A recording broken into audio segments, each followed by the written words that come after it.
Hello, everyone. Welcome to this episode of Demystifying Personalization, Getting Digital Customers to Bank with You. Today, we have with us Ginu George. Ginu serves as the head of customer analytics and AI at the First Abu Dhabi Bank. He's a seasoned analytics leader, passionate about enriching client journeys and maximizing client lifetime value through real time and omnichannel best experiences. Thank you for joining us today, Ginu. Thank you, Sanjay. Pleasure to be here. Pleasure's all mine, Ginu. I want to begin this interview by talking to you about what has happened over the past few months, with this pandemic. It has caused massive shifts in customer behavior and affected all of us in ways more than we can imagine. We've seen how shopping habits have changed, but I want to ask you: has it caused massive change in the way people bank now, and what has it done to the overall UAE banking landscape? Very true, Sanjay, and a very pertinent question, I would say. What we see today, there are fundamental changes in the way all the three players in the ecosystem have changed, right? Not just the consumers, but even the way the banks have reacted to the consumers, and even how regulators and central banks have actually come into play in this market, right? On the consumer side, we've actually seen an increasing adoption and usage of digital, right? It has the ability to actually serve customers through digital is now of paramount importance. And what you've seen is the capabilities are being adopted and used massively, right? Now, what has also happened and what we see is there is stress in the market, right? Consumers have actually become increasingly demanding. And what that actually means is that they are willing to change, they are willing to shift if their needs are not met in a frictionless manner. The whole concept of a primary bank or a sole provider of financial needs is becoming less and less prevalent, right? I would think that going forward, each consumer will actually have a bunch of players to actually meet his financial needs, and our ability to actually serve them digitally in a frictionless manner would actually become extremely relevant. From a bank perspective, the banks are also responding. We made significant investments in data, digital, and technology, right? There is an ongoing monitoring of the overall risk in the market, and our ability to actually manage things within our risk appetite is going to be critical as we look at how we transform and grow in future. And going back to that previous comment about how is it that you manage customer perception, today your ability to actually differentiate yourself through superior customer experiences is critical, right? And unless you do that sustainably well, you would tend up to do this thing. And banks are increasingly now focused on next best experiences, hyper personalization to cater to that demand. And last but not the least, I would also like to mention about how the regulators and central bank has come into play, right? They've instilled a lot of confidence back into the market, both through targeted economic schemes and actually through financial relief measures to the customers, right? And even to the SMEs. So I think between the three players, between the consumer, the bank, and the central bank, you are actually seeing a large amount of transformation as we speak. Right. Thanks for these insights, Gino. And when you talk about the sustainable digital banking experiences, when you look at the banking industry, it's rapidly evolving. It's a rapidly evolving landscape. You have cutting edge competition and rising customer expectations. What are the factors, according to you, that help build consistent and sustainable digital banking experiences? Sure. I think for any experience to be sustainable, it needs to start with truly knowing your customer. So rather than a front end lipstick, I would rather say we need to start with truly knowing your customer. And that starts with the cliche word customer 360. But what it essentially means is getting a more up-to-date, accurate, and complete understanding of the customer, right? So today, 99.9% of what you do, Sanjay, is outside the bank, right? Can I get, for example, a glimpse of that external data in a responsible manner and augment my understanding of what you do with the bank to get a little more comprehensive view? That would help me understand what is it that you are actually looking for, and can I actually service you better? So I think it begins with understanding of you as a customer, and that actually looks at a customer 360 view, right? To start there. The second is once you have the data, how do you build intelligence on top of it? And that's where the whole angle of next best experience comes in, right? Rather than a one-off financial product push, can I actually see what is it that you actually need from a next best experience standpoint, right? Which solution should I actually cater to, right? Or do I not engage you at all, right? It can be anything. And while we do that, we also need to see that, gone are the days where we were prescriptive about an action. Today, life is actually increasingly hyper competitive, right? You do an action, you see how the customer responds. So there needs to be optimization, a continuous element of learning and optimization that needs to happen in terms of next best experience, right? And the third bit, which is the most important bit in terms of this cycle, is also the action bit, right? Our ability to engage customers contextually will depend upon our channel readiness, right?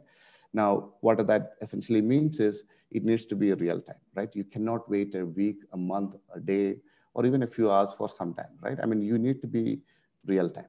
You need to be personalized. You need to be hyper personalized, right? And ideally, those actions need to be orchestrated omni-channel, right? You cannot actually engage customers at a channel level. It needs to be engaged, orchestrated across channels at an enterprise level. So yeah, I think for us to build something sustainably well, we would rather do a surgical approach across data, intelligence, and channels to engage our customers.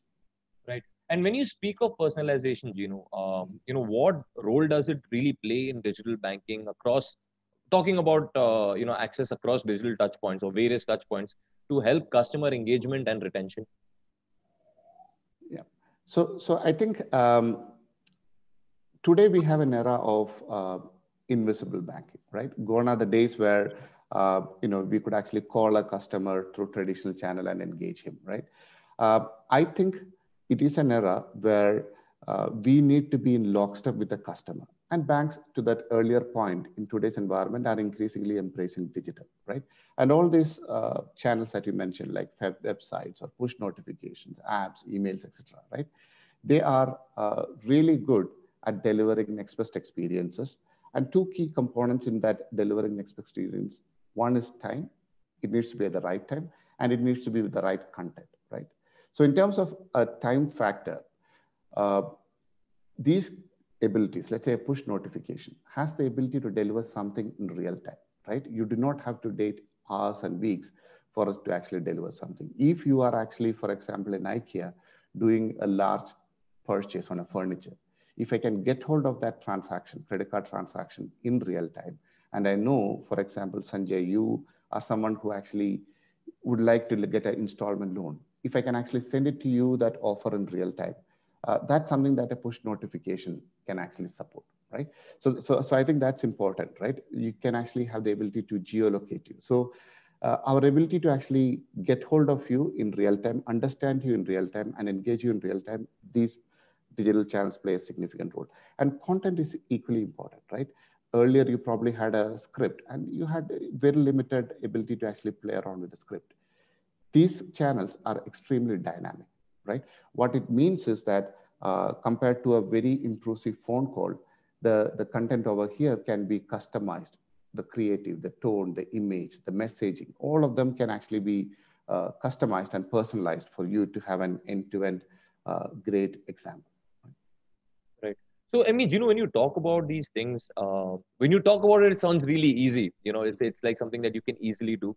But, capturing that data and also to send out that message requires the right tech support. In your experience, what are these data and tech challenges, that are involved with crafting and delivering personalized experiences especially for banking customers? Very rightfully so. If only I had a switch, right, to actually turn it on and get clean, accurate data, life would be much more simpler. I think the biggest issue that I've always seen is fragmented and siloed data, right? So especially with bigger organizations, you have legacy systems, you have different systems that don't talk to each other. Some data, like a transaction data, might come in a little more faster, but some information like profile might come in only after a month. So, right. So I think our ability to connect multiple sources of data at the back end, that's very important. More importantly, how do I gain access to external data as we go ahead, right? There are unstructured data, right? I get a lot of signals, right? What do you write on Twitter? What do you write on Facebook, right? Now, again, we need to actually harness, mine this data in a very responsible, in a very compliant GDPR, right? For example. So our ability to actually put together that view, understanding of our customer in a responsible, in a complete fashion, that I think is a massive job for all CDOs, right? And banks have started the journey there, and different banks are at different levels of maturity. But one of the things that we see is you make it iterative, right? You don't wait for that perfect 360 to happen. You actually maybe start at, I don't know, 50, 60, 70, and then you iterate as you go, right? So that's a data part. What I also see, Sanjay, is that, okay, you got the data, now what, right? So earlier, probably you had a model, you probably had a rule to actually engage a customer through for a product push in a particular channel. If you want to deliver a next best experience, now we are talking about building predictive models, right? At scale, right? At scale across every single product offering, every single touch point of the customer. So you need to actually invest in tools to make that a reality, right? To actually have those data backed decision to say, when Sanjay, so if I need to be always on, if I need to be always ready, when Sanjay has a touch point with me, I need to be ready across every single permutation combination. Yeah. And I do see banks making journey over there, but I think where we also miss is in that next best experience, the optimization, right? I need to know if Sanjay did not respond to me on a particular offer. So that feedback capture, probably most channels don't actually capture it, right? For example, if I send you an email, if I move that email to junk or spam, I need to be able to capture that feedback. So today, I think that last mile, especially in capturing the feedback of the customer and baking it into the overall next best experience to fine tune the next best experience, that is relatively immature, right? And the last bit I would also say in terms of a tech challenge is, while we are really good at generating an offer, generating a customer contextually, but then what happens after that? Let's say I give you an installment loan. I should be able to fulfill that installment loan in real time, right? In less than 20 seconds through a straight through processing. So that is where the backend systems come into play. That's where the transaction systems come into play, the legacy systems. So digital transformations also involve transforming your backend systems to support straight through experiences, right? So I would say all of them are challenges, and each one has their own cross to bear. But data, the intelligence, and even the backend system streamlining are critical challenges that the banks face. Right. Thanks for that, Gino. I think I'm still going to stick around technology. And the last question that I want to ask you is, picking on latest trends, what do you think is the future of technology such as predictive behavioral analytics, mobile analytics, etc. in banking? Yeah, I think from an AI perspective, we will move towards more of conversational AI, right? So rather than a one-off engagement with a customer, I think we will, with the advent of more adopted use of natural language processing and NLGs generation, I think you will increasingly see bots or humanoids, right, actually talking to you, right? And that's actually getting importance. And they will not talk to you just about selling a product. They will talk to you about your spend behavior, where you need to spend, what kind of experiences you want. And it will be like your personal concierge, right? And that actually would gain a lot of momentum as I see going forward, right? Today, you probably have to call up the RM. Today, you probably have to, if you don't have an RM, tough luck, right? So I think conversational AI, who will become your buddy, that's going to be interesting. I also see that the AI today is very much on structured data, right? If I capture the data, put it in a database, AI works on it. But what about all the other parameters like facial recognition, right? Can I use external interfaces like, for example, KYC, right? Can I use it for credit underwriting? So I think increasingly, AI will delve into this uncharted territories in terms of data to actually automate more and more of the process, right? And on the data side, I think cloud is important. In the region, cloud is actually coming, and I think banks are embracing cloud.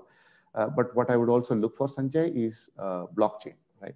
I think blockchain has the ability to fundamentally transform the way we use, store, govern, exchange data, the ability to actually keep a record, make it transparent, make it accessible without costly intermediaries. I think banks would actually see a lot of adoption in the future in blockchain technologies as well. Right. Right. So thank you so much, Ginu, for sharing these thoughts. I think it's a very exciting times ahead for banks and also for customers who are banking with you. Is there any last words you would like to share with us around our core topic, that is personalization? Any last tips you would want to give us? I think it's no longer something that's in shelf. Yeah. Banks have actually started to put it in practice, and we have seen significant increase, right, across the industry if you go hyper personalization, right? So it's a cliche, but right message, right offer, right time, right? That does resonate with the customer, right? And in today's environment, you need to be in lockstep with the customer rather than push an offer to him. So I think these are exciting times. These are interesting times, but I think this also gives us an ability to transform ourselves to be in tune with the customer rather than being disengaged from it. Right. Well, thank you so much for sharing these insights with us, Ginu, and thank you so much for taking the time out and being with me today. Thanks once again. Thank you, Sanjay. It's been a pleasure.